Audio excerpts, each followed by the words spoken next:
Aparat kepolisian kini mengejar pelaku penyerangan 2 asrama mahasiswa di Makassar.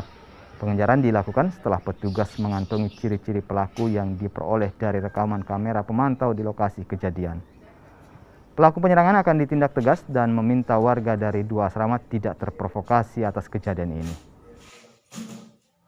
Termasuk tangkapan CCTV peristiwa yang terjadi.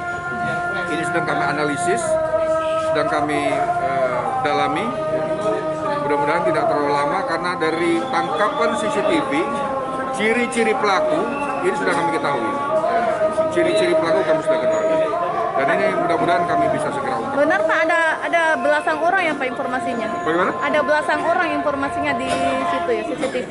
Ya, dari tangkapan CCTV yang kami kaji dan kami analisis, sekitar ada 30 orang. Ada 30 orang. Itu di salah satu lokasi atau di 2 lokasinya totalnya 30 orang Pak? Ini di 2 lokasi. Di 2 lokasi ini saling serang ya, dengan kurun waktu yang tidak terlalu lama, kemudian terjadi aksi saling